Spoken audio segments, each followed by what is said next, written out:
नमस्कार, स्वागत है आपका एक बार और आपके अपने इस चैनल पे, जिसमें मैं आपकी एक नई जिज्ञासा और नए समाधान के लिए मैं आपके सामने उपस्थित आया हूं। और आज का वीडियो शुरू करते हैं। जैसा कि आपको इंट्रो देख के आपको अंदाजा हो गया होगा कि आज का वीडियो किस विषय पे आधारित है।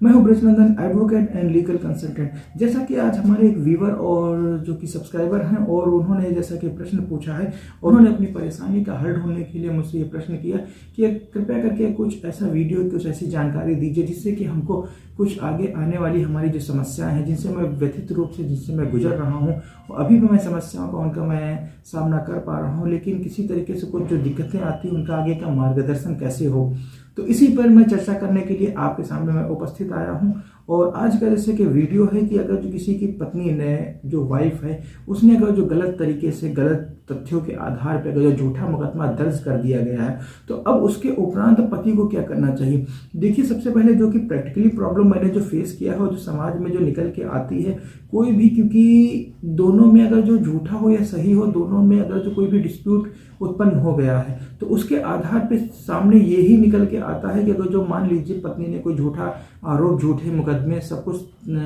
लॉन्च कर दिए हैं हस्बैंड के खिलाफ, अब दोनों में कॉम्प्रोमाइज हो गया है। कॉम्प्रोमाइज दो तरीके के होते हैं, या तो पत्नी अपने पति के साथ उसी के साथ रहने चली जाएगी उसी के घर में, या फिर कॉम्प्रोमाइज इस आधार पे होगा कि अब दोनों में एक दूसरे के बीच में सुलह समझौता नहीं हो पाएगा। इसके आधार पे अब दोनों अपना अपना जो निजी जीवन है वो अपने हिसाब से अलग व्यतीत करेंगे, यानी कि दूसरे शब्दों में कहें अगर जो, तो वो विवाह विच्छेद करने के लिए तैयार होते हैं। लेकिन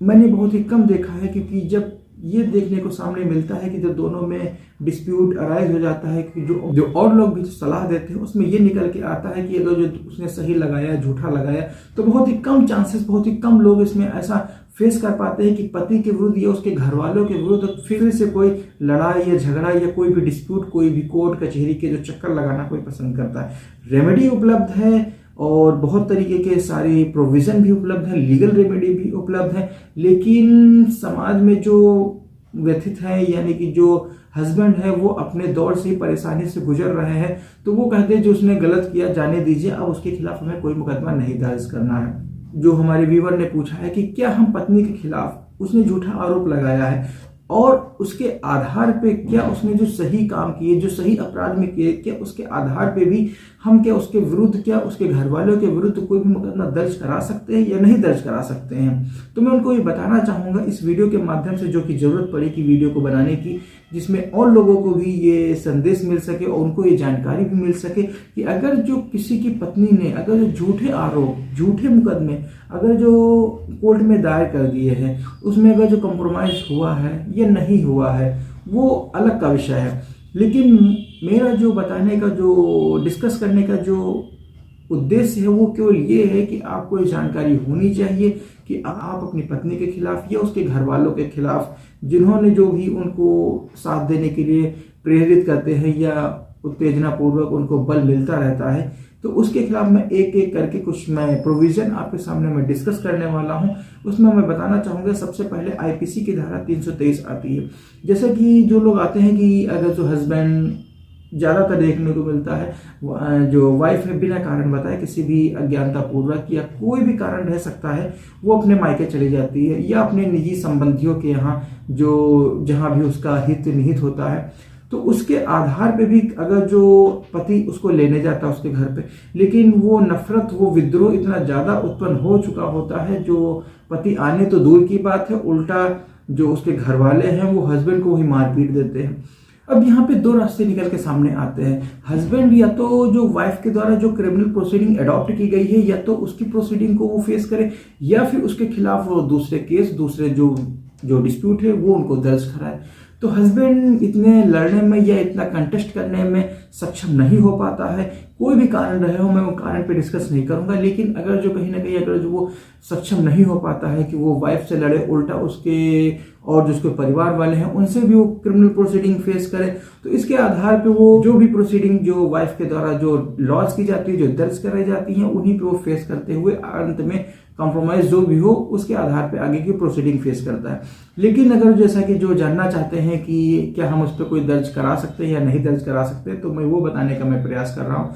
आईपीसी की धारा 323 में यानी कि जो मारपीट हुई है, जो अब लेने गए हैं या कोई भी कारण हो, कहीं भी मारपीट हो सकती है, कहीं रास्ते में हो सकती है, तो उसके आधार पर अगर जो कोई मारपीट की घटना घटित हुई है, आईपीसी की धारा 323 में आप उसमें एफआईआर दर्ज करवा सकते हैं कि सच पर्सन, इसमें एक हो, दो हो, कई लोग भी हो सकते हैं, उनके खिलाफ आप एफआईआर दर्ज करा सकते हैं। और इसके अतिरिक्त अगर जो कोई उसके साथ में अगर जो गाली गलौज भी करते हैं, जाहिर से तौर पे है, अगर जो मारपीट होगी, मारपीट के साथ अगर जो गाली गलौज होना स्वाभाविक है, तो गाली गलौज के होते हुए भी तो उसमें 504 की भी धारा इम्पोज की जा सकती है। और इसके साथ में गाली गलौज होते हुए भी जो घटना का जो स्वाभाविक क्रम है उस, और इन घटनाक्रम में होते हुए अगर जो कहीं कोई झगड़ा हुआ या डिस्प्यूट हुआ है, उसमें अंत में जैसा कि जो झगड़े का जो जैसा कि जो उसमें कॉन्सिक्वेंसेस निकल के आते हैं, जो एक पक्ष दूसरे पक्ष की जो विद्रोह की जो भावना होती है, उसमें एक दूसरे को जान से मारने की धमकी भी दे देते हैं। यहाँ पे ये विचार करने वाली योगी बात यह है कि अगर जिसने जान से मारने की धमकी दी है, इट मीन्स उसने इतना ही क्राइम कर दिया है और इस ऑफेंस को 506 के अंतर्गत उसको दर्ज किया जा सकता है। अच्छा, एक चीज और है, अब ये तो हो गई साधारण मारपीट। अब उस मारपीट में अगर जो कोई भी पर्सन हो सकता है, यानी कि अगर जो हस्बैंड के खिलाफ अगर जो उनको मारने के प्रयास करते हैं, और मारने के प्रयास में अगर जो कोई धारदार हथियार के साथ भी कोई वार करते हैं, तो उसके साथ में 324 की धारा भी इम्पोज की जा सकती है। तो अगर जो कोई भी उसके मायके वाले हैं या उसके पिता या उसके जो भाई हैं पत्नी के, वो अगर जो इस तरीके से ग्रुप वाइज अगर जो सुयोजित तरीके से अगर जो इस तरीके की अगर जो कोई घटना कारित करते हैं, तो उसमें आप जो 324 के अंतर्गत आप एफआईआर दर्ज करा सकते हैं। और इसके अतिरिक्त अगर जो फिर भी यहीं पे अगर जो घटनाक्रम नहीं रुकता है और अगर जो कोई भावना है या कोई झगड़ा की उम्मीद और ज्यादा बढ़ जाती है, और उस स्थिति में कहीं ये भी निकल के आता है, अगर जो पत्नी है या उसके घर वालों ने, उसके भाई, माता पिता, जो भी रिलेशन हो, अगर जो उसमें कोई आपकी तरीके से कोई इम्पोज करते हैं, धमकी देते हैं या कुछ ऐसा कृत्य करते हैं जिसमें कि आपका इंटरेस्ट निहित हो, वो कहते हैं अगर जो सच इस तरीके से अगर जो काम करेंगे, नहीं करेंगे, तो हम आपको या आपके जो जिसमें आपका इंटरेस्ट नहीं उसको हम नुकसान पहुंचा सकते हैं। यानी कि 384 के अंतर्गत जो एक एफआईआर दर्ज की जा सकती है, जिसमें आपको एक डर दिखाया जाए, अगर जो हम कह रहे हैं वैसा आप करिए, अगर जो आप नहीं करेंगे तो हम आपके खिलाफ जो भी है सच इस तरीके का हम आपका नुकसान कर देंगे। तो इस तरीके की अगर जो धमकी मिलती है या कोई कृत्य किया जाता है पत्नी या उसके घर वालों की तरफ से, तो आप 384 यानी कि 384 आईपीसी में आप एफआईआर दर्ज करा सकते हैं।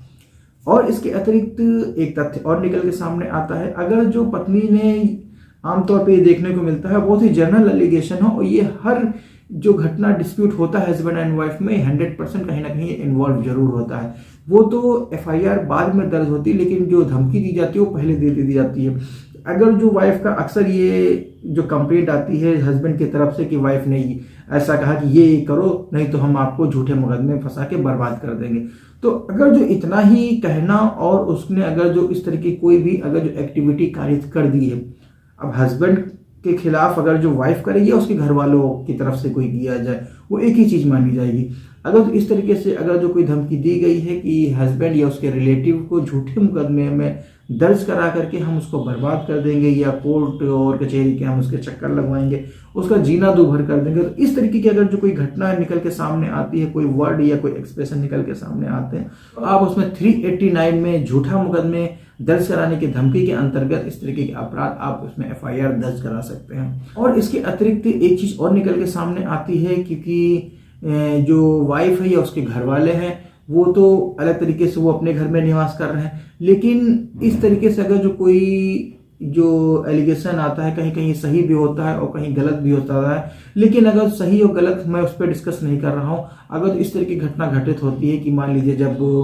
पत्नी अपने मैरिटल हाउस से निकल के बिना बताए पत्नी को या किसी युक्त कारण के बिना अगर जो वो अपने मायके या अपने निकटतम संबंधियों के यहाँ अगर जो वापस चली आती है, तो इस तरीके से चले आने में काफी बार ये भी देखा गया है कि जो पति के घर से जो कीमती सामान है, जो कीमती जेवर हो सकते हैं या कुछ और कीमती वस्तुएं हो सकती है, वो भी लेके चली आती हैं। तो यहाँ पे आईपीसी का 406 क्रिमिनल ब्रीच ऑफ ट्रस्ट, यानी कि जो भरोसे पे, क्योंकि जाहिर से तौर पे है कि जो हस्बैंड है वाइफ को अपने स्वरूप, अपने सारे जो वस्तुएं हैं वो उसको शेयर करने के लिए देता है, क्योंकि अर्धांगिनी के रूप में उसको माना गया है। तो ये उम्मीद नहीं होती है कि जो पत्नी है वो किसी तरीके से वो घर छोड़ के चली जाएगी। लेकिन अगर जो ऐसा कृत्य किया जाता है, अब वो किसी तरीके से किया जाए, या पत्नी के द्वारा किया जाए या उनके घर वालों के दबाव में आके किया जाए, लेकिन ये जरूरी यही है कि अगर जो कोई पत्नी, अगर जो कोई कीमती वस्तु अगर जो हस्बैंड के घर से उठा ले जाती है बिना बताए और बिना कारण के लिए अगर चली जाती है, तो उस स्थिति में जो हस्बैंड के पास ये ऑप्शन रहता है कि वो 406 में, यानी कि जो क्रिमिनल ब्रीच ऑफ ट्रस्ट में के अंतर्गत आप उसमें एफआईआर दर्ज करा सकते हैं। तो ये जो तथ्य हैं, ये जो घटनाएं हैं, ये जो लीगल प्रोविजन अवेलेबल हैं, तो इसके अंतर्गत आप जो समुचित एफआईआर, आपका जो निकटतम थाना हो, जो आपका जो डायरेक्शन लगता हो, वो उस पर मैं पहले के वीडियो में डिस्कस कर चुका हूं कि आपका जो एफआईआर कहाँ दर्ज होगी, कैसे दर्ज होगी, वो दोबारा डिस्कस करने का कोई औचित्य नहीं है। लेकिन अगर जो आपके साथ जो मैंने अभी अभी जो कारण बताए, इस तथ्य के आधार पे आप अपने खिलाफ जो हुए जो षड्यंत्र या जो आपके खिलाफ जो झूठे मुकदमे दर्ज कराए गए हैं, तो उसके आधार पे अगर जो इस तरीके की अगर जो सही भी घटनाएं घटित हुई हैं, तो उसके आधार पे आप एफआईआर दर्ज करा सकते हैं। अपने जो लोकल थाना है वहां आप उसकी पैरवी करते हैं। अब उसमें एफआईआर कैसे दर्ज होगी, क्या दर्ज होगी, उसके लिए मैं पहले के वीडियो में डिस्कस कर चुका हूं, दोबारा डिस्कस करने की कोई औचित्य नहीं है। लिंक डिस्क्रिप्शन में है, आप उसको देख सकते हैं और वहां से आप उसकी जानकारी प्राप्त कर सकते हैं। और आज के वीडियो इतना ही, यहीं तक है। मिलते हैं किसी और एक वीडियो में एक नए विषय के साथ, एक नई चर्चा के साथ। तब तक के लिए एक चीज मेरी और रिक्वेस्ट है, अगर जो आप वीडियो पे फर्स्ट टाइम आए हैं तो इसको लाइक करें, साथ ही सब्सक्राइब करें और साथ ही शेयर करें, जिससे ये जानकारी जो बहुत लोगों के पास जिज्ञासा रहती है, जो बहुत लोगों तक नहीं पहुंच पाती है, उन तक भी जानकारी पहुंचे। और हाँ, एक रिक्वेस्ट और है हमारी, अगर जो अभी तक आपने सब्सक्राइब नहीं किया तो उसको सब्सक्राइब कर ले और साथ में बेल आइकन अवश्य प्रेस कर दे, जिससे आपको मेरे भविष्य में आने वाली वीडियो आपको सबसे पहले जरिए नोटिफिकेशन आपको मिलती रहे। और ये मैंने अभी तक देखा हुआ है कि कंप्लेन भी आई है और लोगों ने ये अपना जो व्यू भी दिया है कि हम आपकी वीडियो तो देखते हैं, बहुत ही जानकारी का लाभ भी लेते हैं, लेकिन सब्सक्राइब नहीं किया है। तो कृपया करके उसको सब्सक्राइब कर ले, जिससे आपको, क्योंकि यही एक जानकारी नहीं है जो आपको लाभान्वित कर सकती है, इसके अतिरिक्त और भी जानकारियां हैं जो आपको लाभान्वित कर सकती है, जो आपको फायदा दिला सकती हैं। तो इसी के साथ में आज का वीडियो यहीं तक है। मिलते हैं किसी और एक वीडियो में, तब तक के लिए हंसते रहिए, मुस्कुराते रहिए और वीडियो को अंत तक देखने के लिए प्रेम पूर्वक धन्यवाद। जय हिंद।